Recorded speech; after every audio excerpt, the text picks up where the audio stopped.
Episode 59۔ ہم لوگ کھانے سے فارغ ہو کر کافی پی رہے تھے کہ ایک ملازم نے آ کر بتایا کہ چیتا کھول دیا گیا ہے۔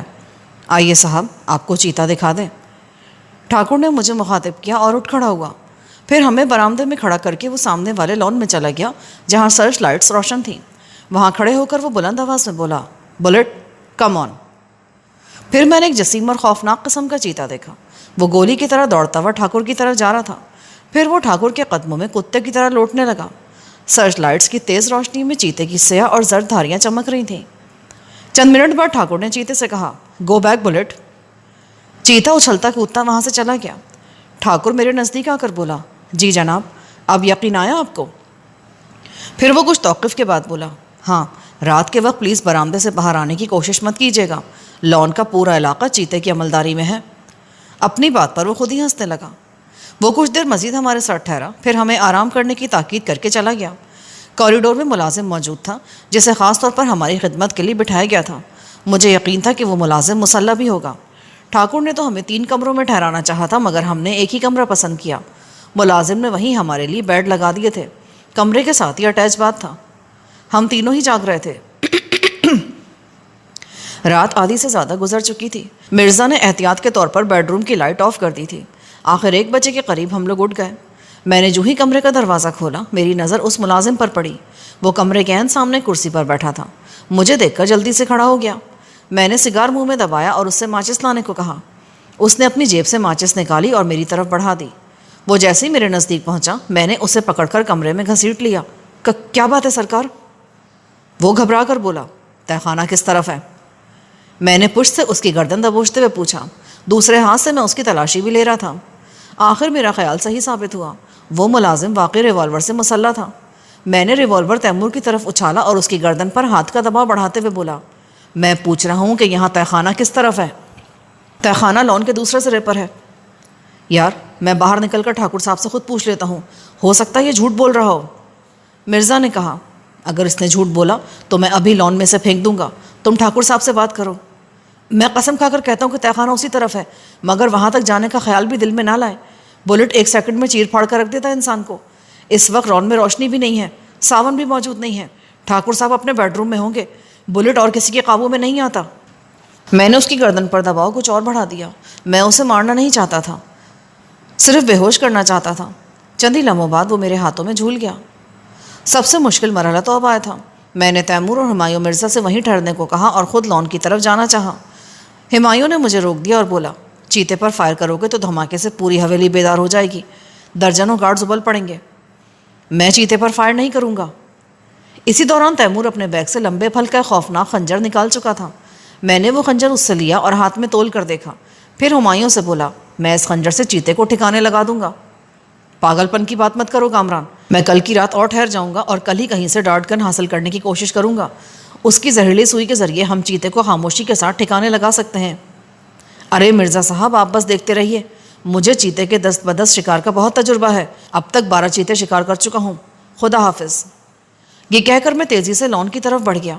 میں نے جو ہی برآمدے میں قدم رکھا، کسی نے میری گردن پر رائفل کی نال رکھ دی اور کرخت لہجے میں بولا، سوری سر، مگر آپ کو واپس جانا ہوگا۔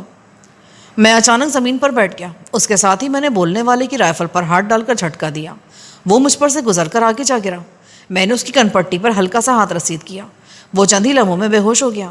میں نے اسے کھینچ کر ایک طرف ڈالا اور اس کی رائفل اٹھا کر جھاڑیوں میں اچھال دی اور پھر تیزی سے لان کی طرف بڑھا۔ وہاں دور دور تک چیتا نہیں تھا۔ میں نے محتاط انداز میں آدھا لان طے کر لیا۔ اچانک کوئی سایہ سا میری طرف لپکا۔ میں ایک دم پلٹا۔ اس وقت تک چیتا مجھ سے ٹکرا گیا تھا۔ خنجر میرے ہاتھ سے نکل گیا۔ چیتے نے پلٹ کر دوبارہ مجھ پر چھلانگ لگائی تو میں نے پشت سے اس کی گردن پکڑنا چاہی، مگر اس کی کھال چکنی تھی، اس لیے میں کامیاب نہ ہو سکا۔ اس کا اگلا پاؤں میری گرفت میں تھا۔ میں نے پوری قوت سے اسے جھٹکا دیا۔ چیتے کے منہ سے کربناک غراہٹ نکلی اور وہ پھسل کر میری گرفت سے نکل گیا۔ مجھے یہ دیکھ کر خوشی ہوئی کہ وہ بری طرح لنگڑا رہا تھا۔ میں نے جھک کر اس کی دوسری ٹانگ بھی پکڑ لی اور اس کو جھٹکا دینے ہی والا تھا کہ کوئی بہت زور سے مجھ سے ٹکرایا۔ میں منہ کے بل زمین پر جا گرا۔ میں نے گھوم کر دیکھا تو حیران رہ گیا۔ ایک اور چیتا خوفناک انداز میں کھڑا غرا رہا تھا، گویا ٹھاکر کے پاس چیتوں کا جوڑا تھا۔ میں خالی ہاتھ ایک چیتے سے تو نمٹ سکتا تھا، مگر وہاں تو 2 تھے۔ میں کوئی ٹارزن نہیں تھا کہ ان دونوں سے نمٹ سکتا. مجھے اپنی موت سامنے نظر آ رہی تھی. 2 خوفناک چیتوں کو اپنے مقابل دیکھ کر میری سٹی گم ہو گئی. ان دونوں سے بیک وقت لڑنا بھی خودکشی کرنے کے مترادف تھا اور بھاگنے کا بھی کوئی تصور نہیں تھا. اسی دوران میرا جسم پسینے میں شرابور ہو چکا تھا. پھر میں نے ایک ناقابل یقین منظر دیکھا. غراتے ہوئے دونوں چیتے سہم سے گئے اور منہ اٹھا کر فضا میں کچھ سونگنے کی کوشش کرنے لگے. میں اس وقت تک زمین پر پڑا تھا. میں نے اٹھنے کی کوشش کی تو میرا ہاتھ خنجر سے ٹکرا گیا. دونوں چیتے نہ جانے کس چیز سے خوفزدہ ہو گئے تھے. ایک لمحے کو میرے دل میں خیال آیا کہ ٹھاکر نے کہیں شیر بھی تو نہیں پال رکھے جس کی وجہ سے وہ دونوں خوفزدہ ہو گئے ہیں. ایک چیتا تو کسی حد تک ناکارہ ہو چکا تھا، دوسرا چیتا تازہ دم تھا اور زیادہ خوفناک بھی. خنجر اٹھا کر میں آہستہ آہستہ اٹھ کھڑا ہوا. دونوں چیتے اب مجھ سے کافی فاصلے پر کھڑے تھے. میری ساری توجہ تازہ دم چیتے کی طرف تھی، مگر وہ اپنی جگہ یوں ساکت کھڑا تھا جیسے اس پر کسی نے جادو کر دیا ہو. میں نے چند لمحے انتظار کیا، پھر خود ہی حملہ کرنے کا فیصلہ کیا. میری کوشش تھی کہ ایک ہی وار اتنا بھرپور ہو کہ وہ چیتا دوبارہ حملہ کرنے کے قابل نہ رہے. میں 2 قدم آگے بڑھا، اپنے جسم کو تولا اور جھپٹ کر پوری قوت سے چیتے پر وار کر دیا. پھر مجھے حیرت کا ایک اور شدید دھچکا لگا. بجائے حملہ کرنے کے وہ چیتا بکری کی طرح خوفزدہ ہو کر پلٹا اور بھاگنے کی کوشش کی، مگر میرا خنجر دستے تک اس کی کمر میں پیوست ہو گیا تھا. میں نے پھرتی سے خنجر واپس کھینچا اور اتنی قوت سے دوبارہ بھرپور وار اس کے پیٹ میں کیا. یہ وار اتنا کاری تھا کہ چیتا اپنے پیروں پر کھڑا نہ رہ سکا اور زمین پر گر کر تڑپنے لگا. اس کے جسم سے خون کا فوارہ سا ابل رہا تھا. مجھے یقین تھا کہ اب وہ دوبارہ کبھی نہیں اٹھ سکے گا. پھر میں دوسرے چیتے کی طرف متوجہ ہوا جو خوفزدہ ہو کر بلی کی طرح بھاگا جا رہا تھا. اس کی اگلی ٹانگ کا ایک جوڑ نکل گیا تھا، اسی لیے وہ 3 ٹانگوں پر دوڑنے کی کوشش کر رہا تھا. میں نے بجلی کی سی پھرتی دکھائی اور دوڑ کر اس کے سر پر جا پہنچا. حملہ کرنے کے بجائے چیتا اس کوشش میں تھا کہ کسی طرح وہاں سے فرار ہو جائے. میں نے پوری قوت سے خنجر اس کی گردن میں گھونپ دیا. چیتے کے حلق سے کربناک غراہٹ برآمد ہوئی اور اپنی جبلت کے تحت اس نے پلٹ کر حملہ کرنا چاہا، مگر لڑکھڑا کر گر گیا. میں نے دوسرا وار اس کے بھی پیٹ پر کیا. دوسرے ہی لمحے اس کی آنتیں باہر نکل آئیں اور وہ چند لمحے بری طرح تڑپنے کے بعد ساکت ہو گیا. میں نے خون آلود خنجر اسی کے جسم سے صاف کیا اور کھڑا ہو کر گہرے گہرے سانس لینے لگا. اچانک مجھے ایسا لگا جیسے کوئی دبے پاؤں بھاگتا ہوا میری طرف بڑھ رہا ہو. میں بھڑک کر پلٹا. اسی وقت مجھے تیمور کی سرگوشی سنائی دی. یہ میں ہوں کامران. اس کے پیچھے ہمایوں مرزا بھی تھا. اس نے ایک نظر مجھے دیکھا اور والہانہ انداز میں مجھ سے چمٹ گیا. You are great Kamran. مجھے یہ خطرہ تھا کہ کسی طرف سے کوئی مسلح گارڈ نہ نکل آئے، مگر چیتوں کی وجہ سے کنور صاحب شاید اتنے مطمئن تھے کہ انہوں نے مزید کسی گارڈز کی ضرورت محسوس ہی نہیں کی تھی. ان کا اطمینان غلط نہیں تھا. ان خوخار چیتوں کی موجودگی میں کس کی ضرورت تھی کہ ادھر کا رخ بھی کرتا. پھر ہم تینوں دبے پاؤں اس طرف بڑھے جہاں کنور صاحب کے ملازم نے تہہ خانے کی نشاندہی کی تھی. میرا خیال تھا حویلی کے اس حصے میں محافظ ضرور موجود ہوں گے، اسی لیے ہم بہت محتاط انداز میں اس طرف بڑھ رہے تھے. لان عبور کرنے کے بعد ہم دوسری طرف کے برآمدے میں داخل ہونے ہی والے تھے کہ اچانک ایک آدمی سامنے سے آ گیا. شاید اسے یہ علم نہیں تھا کہ ہم لوگ یہاں موجود ہیں. اس کا منہ کھلے کا کھلا رہ گیا. وہ ہمیں یوں دیکھ رہا تھا جیسے اس نے بھوت دیکھ لیے ہوں. تیمور نے اس کو زیادہ حیران ہونے کا موقع نہ دیا. اس سے پہلے کہ وہ سنبھل کر شانے سے لٹکی ہوئی رائفل اتارتا، تیمور نے اس پر چھلانگ مار دی. اس کا بایاں ہاتھ مضبوطی سے گارڈ کے منہ پر جم گیا. دائیں ہاتھ سے تیمور نے اس کی گردن پشت سے پکڑ لی اور زوردار جھٹکا دے کر مخالف سمت میں گھما دی. چٹاخ کی ہلکی سی آواز پیدا ہوئی اور گارڈ تیمور کے ہاتھوں میں جھول گیا. اس کی ناک اور منہ سے خون بہنے لگا. تیمور نے اسے کھینچ کر برآمدے سے باہر تاریکی میں پھینک دیا. خدا کی پناہ، تم دونوں تو ایک سے بڑھ کر ایک ہو.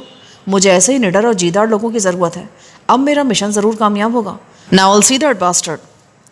مرزا پرجوش لہجے میں بولا. برآمدے سے ہو کر ہم ایک کوریڈور میں داخل ہوئے.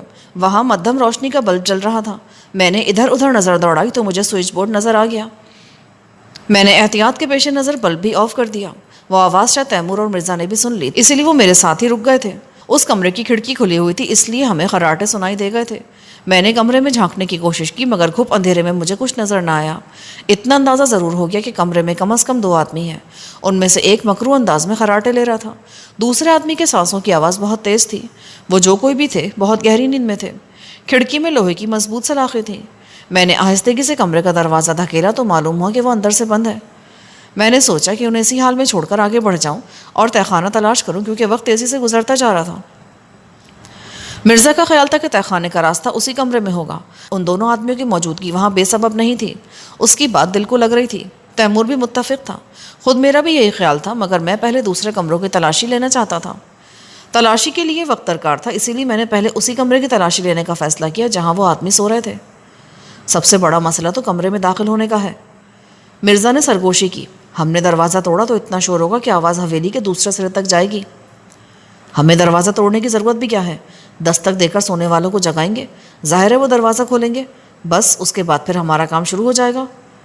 پھر میں تیمور سے بولا، زیادہ ایکٹیو مت بننا، ہمیں ان سے تہہ خانے کے بارے میں پوچھنا ہے، کہیں تم پہلے ہی حلے میں ان دونوں کا جھٹکا نہ کر دو، لگتا ہے تمہاری بیٹری اوور چارج ہو گئی ہے۔ میری بات پر مرزا اور تیمور دونوں ہنسنے لگے۔ میں نے کمرے کے دروازے پر دستک دی، دوسری دستک کے جواب میں خراٹے یکلخت تھم گئے۔ چند ہی لمحے بعد کوئی بھررائی ہوئی آواز میں بولا، کون ہے؟ میں جواب میں بری طرح کھانسنے لگا۔ کیا بات ہے شمو؟ اندر سے پھر وہی آواز آئی۔ میں نے کھانستے کھانستے چند بے رب جملے ادا کیے، پھر مجھ پر کھانسی کا خود ساختہ دورہ پڑ گیا۔ اوف، وہ کیا مصیبت ہے! اندر سے جھنجھلائی ہوئی آواز آئی، اس کے ساتھ ہی قدموں کی آہٹ ابھری۔ کوئی بڑبڑاتا وہ دروازے کی طرف بڑھ رہا تھا۔ ہزار دفعہ کہا ہے کہ اتنی سگریٹ مت پیا کر، کسی دن کھانستے کھانستے مر جائے گا، پر اس کی سمجھ میں ہی نہیں آتا۔ یہ کہتے ہوئے اس نے دروازہ کھول دیا۔ تیمور اور مرزا دروازے کے دائیں بائیں دیوار کے ساتھ چپکے کھڑے تھے۔ دروازہ کھلتے ہی میں کھانستے کھانستے دوہرا ہو گیا تاکہ آنے والے کو اندازہ نہ ہو سکے کہ اس کے سامنے کون ہے۔ کیا ہوا شمو؟ اس نے کہا اور آگے بڑھ کر مجھے سنبھالنے لگا۔ پھر اس نے کمرے کی طرف منہ کر کے بلند آواز میں اپنے دوسرے ساتھی کو آواز دی، شامو دیکھ شمو کو کیا ہوا ہے۔ ہونا کیا ہے، دم کچھ زیادہ ہی لگا لیے ہوں گے، اندر سے کوئی بھنا کر بولا۔ یہ کہہ کر وہ بھی دروازے کی طرف بڑھنے لگا۔ دروازے کے پاس پہنچ کر اس نے عقل مندی کی کہ کمرے کی لائٹ آن کر دی۔ اچانک کمرہ ٹیوب لائٹ کی دودھیا روشنی سے نہا گیا۔ تیمور نے آنے والے پر چھلانگ لگائی اور اسے رگیدتا ہوا کمرے میں لے گیا۔ جو آدمی مجھ پر جھکا تھا وہ چونک کر پلٹا اور اس سے پہلے کہ وہ کچھ سمجھ پاتا، ہمایوں نے ایک دم ریوالور نکالا اور اسے کمرے میں چلنے کا اشارہ کیا۔ اس نے صورت سے دونوں ہاتھ اٹھا لیے۔ اندر والے آدمی کو تیمور پہلے ہی قابو میں کر چکا تھا۔ ہم دونوں بھی پھرتی سے اندر داخل ہو گئے۔ پھر میں نے نہ صرف دروازہ بلکہ کھڑکی بھی بند کر دی۔ وہ دونوں آدمی ہمیں حیرت سے آنکھیں پھاڑے دیکھ رہے تھے۔ پھر ان میں سے ایک قدرے سنبھل کر بولا، کون ہو تم لوگ؟ تیمور نے اس کے منہ پر ایک تھپڑ جڑا۔ سوال کرنے کا حق صرف ہمیں ہے، اب فالتو بکواس کی تو زبان ہمیشہ کے لیے بند کر دوں گا۔ تہہ خانے کا دروازہ کھولو۔ چابیاں ساون کے پاس ہیں۔ تہہ خانے کی چابیاں ہمارے پاس ہیں، ہم نے ان چابیوں کے لیے ساون کا خون کر دیا ہے۔ یہ کہہ کر مرزا نے جیب سے چابیوں کا گچھا نکالا اور گارڈ کی طرف اچھال دیا۔ اس نے گچھا تو لے لیا پر ہچکچا کر بولا، جب آپ کے پاس چابیاں ہیں تو خود ہی دروازہ کیوں نہیں کھول لیتے؟ تیمور نے اس کے منہ پر اتنا زوردار تھپڑ مارا کہ وہ لڑکھڑا کر رہ گیا۔ اس کے منہ سے خون بہنے لگا۔ یہ تمہارے لیے آخری وارننگ ہے، اب ہاتھ کے بجائے میرا ریوالور چلے گا۔ اگر کنور صاحب کو پتہ چل گیا نا تو وہ مجھے زندہ نہیں چھوڑیں گے۔ صاف صاف کیوں نہیں کہتے کہ تہہ خانے کے دروازے میں انتہائی طاقتور کرنٹ دوڑ رہا ہے؟ میں نے کہا، میں اس پر یہ ظاہر نہیں کرنا چاہتا تھا کہ ہمیں تہہ خانے کا علم نہیں ہے۔ دروازے میں کرنٹ؟ نہیں، آپ کو غلط اطلاع ملی ہے۔ وہ حیرت سے بولا، تو پھر چلتے کیوں نہیں ہمارے ساتھ؟ تیمور کے خوفناک تیور دیکھ کر وہ مجبور ہو گیا۔ تہہ خانے کا دروازہ اسی کمرے کی ایک دیوار گیر الماری میں تھا۔ اس کے بعد ایک زینہ تھا اور زینے کے اختتام پر دروازہ تھا۔ زینے میں مدھم روشنی کا بلب جل رہا تھا۔ کمرے میں موجود دوسرے آدمی کو ہم نے بے ہوش کر کے اوپر ہی چھوڑ دیا تھا۔ مرزا بھی اوپر ہی تھا تاکہ کسی بھی خطرے کی صورت میں اس سے نمٹا جا سکے۔ تہہ خانے کے دروازے پر بھاری بھرکم تالا جھول رہا تھا۔ دروازہ انتہائی مضبوط لکڑی کا تھا۔ کنور کا آدمی دروازے کے نزدیک جا کر رک گیا اور چابیوں کا جائزہ لیتے ہوئے بولا، ان میں سے تو کوئی بھی چابی اس تالے میں نہیں لگے گی۔ اس کی چابی میرے پاس ہے، اب تم پیچھے ہٹ جاؤ، میں نے کہا۔ یہ سن کر تیمور نے اس کا کالر پکڑا اور اسے پیچھے گھسیٹ لیا۔ میں چند لمحے تک تالے کا جائزہ لیتا رہا۔ اس تالے کا وزن بلا مبالغہ 2-2.5 کلو تو رہا ہوگا۔ پھر میں نے دونوں ہاتھوں سے پکڑ کر اسے زوردار جھٹکا دیا۔ دوسری کوشش میں تالے کا مضبوط کنڈا ٹوٹ گیا۔ کنور کے آدمی کی آنکھیں حیرت کی زیادتی سے پھٹی کی پھٹی رہ گئیں۔ میں نے دروازہ کھول کر اندر جھانکا۔ اندر گھپ اندھیرا تھا۔ میں نے اس آدمی کو پھر آگے کیا اور اس سے اندر چلنے کو کہا۔ وہ ایک مرتبہ پھر خوفزدہ نظر آنے لگا، مگر جب تیمور نے ریوالور کی نال اس کی کن پٹی پر رکھی تو وہ اندر داخل ہوا اور ہاتھ بڑھا کر لائٹ آن کر دی۔ دروازے کے بعد پھر 10-12 سیڑھیاں تھیں۔ اس کے بعد خاصا کشادہ تہہ خانہ تھا۔ مجھے یہ بھی خدشہ تھا کہ یہاں مزید کوئی محافظ نہ ہو، پر وہاں کوئی بھی نہ تھا۔ وہاں ایک طویل کوریڈور تھا جس میں آمنے سامنے 3 کمرے تھے۔ کانتا کہاں ہے؟ میں نے کنور کے آدمی سے پوچھا۔ یہ تو میں بھی نہیں جانتا کہ وہ کس کمرے میں ہے۔ یہاں صرف ساون آتا تھا یا ایک نوکرانی کھانا لے کر آتی ہے، وہ بھی ساون کے ساتھ ہی یہاں آتی ہے۔ یہ کوئی ایسا مسئلہ نہیں تھا۔ جلدی مجھے معلوم ہوگا کہ دائیں طرف کا آخری کمرہ لاک ہے۔ اس کے دروازے پر بھی ایک وزنی تالا جھول رہا تھا۔ بقیہ 5 کمروں میں سے کسی کے دروازے پر بھی تالا نہیں تھا۔ مجھے یقین تھا کہ کانتا اسی کمرے میں ہوگی۔ دروازے کا تالا باہر والے تالے کی طرح وزنی اور مضبوط نہیں تھا۔ وہ ایک ہی جھٹکے میں کھل گیا۔ میں نے کنڈا کھولا تو معلوم ہوا کہ دروازہ اندر سے بھی بند ہے۔ میں نے دروازے پر آہستہ سے دستک دی تو کانتا کی سہمی ہوئی آواز سنائی دی، کون ہے؟ دروازہ کھولو کانتا، میں کامران ہوں۔ کامران؟ تم واقعی کامران ہو؟ کانتا کی آواز مارے خوشی کے کانپنے لگی۔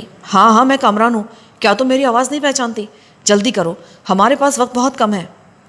کانتا نے فوراً دروازہ کھولا اور والہانہ انداز میں میری طرف بڑھی، مگر تیمور پر نگاہ پڑتے ہی جھینپ گئی۔ آؤ میرے ساتھ۔ یہ کہتے ہوئے میں نے کانتا کا ہاتھ تھاما اور تیمور کو مخصوص اشارہ کرتا ہوا زینے کی طرف بڑھا۔ تیمور نے میرا اشارہ سمجھ کر ریوالور کا دستہ خاصی قوت سے اس آدمی کے سر پر رسید کیا اور خود بھی ہمارے پیچھے لپکا۔ ہم تینوں اجلت میں تہہ خانے سے باہر نکلے تو مرزا بے تابی سے ہمارا انتظار کر رہا تھا۔ اب یہاں سے فوراً نکل چلو، صبح ہونے میں 1 گھنٹہ بھی نہیں ہے۔ سب سے بڑا مرحلہ تو یہاں سے باہر نکلنے کا ہی ہے، میں نے کہا۔ تم یہاں سے نکلو تو میں نے اس کا بھی حل سوچ لیا ہے، مرزا دروازے کی طرف بڑھتے ہوئے بولا۔ ہم نے بہت محتاط انداز میں لان عبور کیا۔ وہاں ابھی تک 2 چیتوں کی لاشیں پڑی تھیں۔ چند لمحے بعد ہم اپنے کمرے میں پہنچ گئے۔ کوریڈور میں موجود ملازم ابھی تک بے ہوش تھا۔ میں نے کمرے میں پہنچ کر کانتا کا جائزہ لیا۔ اس کی ساڑی میلی چکٹ ہو رہی تھی، بال بکھرے ہوئے تھے اور ہاتھ پیروں پر میل کی تہیں تھیں۔ اس کا دمکتا ہوا چہرہ مرجھایا ہوا تھا، مگر اس حالت میں بھی وہ اچھی لگ رہی تھی۔ او بھائی، ہم بھی یہاں موجود ہیں، مرزا نے مجھے چونکا دیا۔ کانتا بھی والہانہ انداز میں مجھے دیکھ رہی تھی۔ اس کے جملے پر وہ بھی جھینپ کر رہ گئی۔ ہاں بتاؤ، تمہارے ذہن میں کیا تجویز ہے یہاں سے نکلنے کی؟ یہاں سے لے کر مین گیٹ تک محافظوں کی ایک فوج ہے، ان سب سے کیسے نمٹو گے؟ میں نے پوچھا۔ پہلے تم یہ بتاؤ کہ تم نے ان چیتوں پر کیا جادو کیا تھا؟ وہ تو تم سے ایسے خوفزدہ ہو گئے جیسے انہیں کو خوفناک چیز نظر آ گئی ہو۔ یہ سوال خود میرے ذہن میں بھی اس وقت سے چبھ رہا تھا جب سے میں نے چیتوں کو ہلاک کیا تھا۔ میں بھلا اس کا کیا جواب دیتا؟ اچھا، ان چیتوں کو تم نے مارا ہے؟ کانتا چہک کر بولی۔ مجھے وشواس تھا کہ یہ کام صرف تم ہی کر سکتے ہو۔ میں دعائیں کرتی تھی کہ تم کسی نہ کسی طرح یہاں پہنچ جاؤ۔ اور تمہیں یہ وشواس کیوں تھا؟ مرزا نے پوچھا۔ انہیں بابا نے اتنا ناقابل تسخیر بنا دیا ہے کہ چیتے تو چیتے یہ شیر کو بھی ہلاک کر سکتے ہیں۔ کانتا فخری انداز میں بولی۔ اس کی بات سن کر میرے ذہن میں جھماکا سا ہوا اور مجھے یاد آ گیا کہ بابا کی کھلائی ہوئی جڑی بوٹیوں کی وجہ سے جنگلی درندے مجھ پر حملہ نہیں کریں گے۔ پھر مجھے یاد آیا کہ جب تک مجھے پسینہ نہیں آیا تھا 2 چیتے بڑھ چڑھ کر مجھ پر حملہ کر رہے تھے۔ اس کا مطلب یہی تھا کہ میرے پسینے میں ایسی بو پیدا ہو گئی ہے جس سے درندے خوفزدہ ہو جاتے ہیں۔ تم کس بابا کی بات کر رہی ہو؟ مرزا کی آنکھوں میں الجھن تھی۔ میں نے 6 مہینے تک ایک جوگی سے یوگا کی تربیت حاصل کی ہے، اس نے اپنے خیال میں مجھے ناقابل تسخیر بنا دیا ہے، میں نے مرزا کو ٹالنے کی خاطر کہا۔ مگر ان جوگیوں اور سنیاسیوں پر میں یقین نہیں رکھتا۔ کانتا نے ایک لفظ بھی نہیں کہا۔ اتنی ذہین تو وہ تھی کہ اس جملے کا مقصد سمجھ سکتی تھی۔ وہ سمجھ گئی کہ میں ہمایوں مرزا کو بابا کے بارے میں کچھ بتانا نہیں چاہتا۔ اب یہاں بیٹھے باتیں کرتے رہو گے یا حویلی سے باہر بھی نکلو گے؟ شاید تم یہ بھول گئے ہو کہ میں پولیس کمشنر بھی ہوں۔ میں کنور کو یہاں سے گرفتار کر کے لے کے جاؤں گا۔ گرفتار کر کے؟ پر اس پر الزام کیا لگاؤ گے؟ اس پر تو کئی الزام ہیں۔ کانتا کا اغوا اور اسے حبس بیجا میں رکھنا، منشیات کی اسمگلنگ اور وطن دشمن سرگرمیاں، اور بھی بہت سے الزام ہیں، مگر اسے جیل پہنچانے کے لیے اتنا ہی کافی ہے۔ ان بکھیڑوں میں پڑنے کے لیے میرے پاس وقت نہیں ہے مرزا۔ ہمیں یہاں سے کسی اور طریقے سے نکلنا ہوگا۔ ایک طریقہ اور بھی ہے، تیمور بولا۔ ہم کنور کو یرغمال بنا کر یہاں سے نکل سکتے ہیں۔ اس کی تجویز سن کر میں اچھل پڑا۔ Wonderful idea. میں ابھی ٹھاکر کو بلواتا ہوں اور اس سے کہوں گا کہ تم نے جو آدمی ہماری حفاظت کے لیے یہاں چھوڑا تھا وہ بے ہوش پڑا ہے۔ یہ سن کر وہ بھاگا بھاگا یہاں آئے گا۔ تجویز تو بری نہیں ہے، مرزا نے کہا، پر اس میں خامی بھی ہے۔ میں بولا، کنور بعد میں بیان دے گا کہ پولیس کمشنر ہمایوں مرزا نے مجھے یرغمال بنایا، میری بھتیجی کو اغوا کیا اور میرے قیمتی چیتوں کو ہلاک کر کے چلا گیا۔ کون ہمایوں مرزا؟ کب آیا تھا وہ اس حویلی میں؟ وہ ہنس کر بولا، وہ تو پچھلے 1 ہفتے سے دہلی میں ہے۔ کنور صاحب کو دانتوں پسینہ آ جائے گا یہ ثابت کرنے میں۔ واقعی پولیس کے خلاف کچھ بھی ثابت نہیں کیا جا سکتا، چت بھی ان کی ہوتی اور پٹ بھی ان کی۔ میں نے طنزیہ لہجے میں کہا، یہ طنز کرنے کا وقت نہیں ہے کامران۔ ہمایوں مرزا جھنجھلا کر بولا، صبح ہونے والی ہے، میں کنور کو یہاں بلوانے کی کوشش کرتا ہوں۔ یہ کہہ کر وہ کمرے سے باہر نکل گیا۔ میں بھی اس کے پیچھے پیچھے باہر کی طرف لپکا۔ کوریڈور میں پڑا ہوا محافظ اب ہوش میں آ رہا تھا۔ مرزا اس کے نزدیک رک کر کچھ سوچنے لگا۔ اگر یہ ہوش میں آئے گا تو ابھی چیخ چیخ کر پوری حویلی کو سر پر اٹھا لے گا اور کنور ہوشیار ہو جائے گا، تو پھر اسے بے ہوش کر دینا چاہیے۔ یہ کہہ کر میں نے جھک کے اس کی کن پٹی پر ایک ہلکا سا ہاتھ رسید کر دیا۔ پھر ہم لوگ کوریڈور میں نکلے تو وہاں ہر طرف افراتفری مچی تھی۔ صبح کاذب کے دھندلکے میں کنور کے ملازم ادھر سے ادھر بھاگتے دکھائی دے رہے تھے۔ اس کا مطلب یہ تھا کہ محافظوں کو چیتوں کی ہلاکت اور کانتا کی رہائی کا علم ہو گیا تھا۔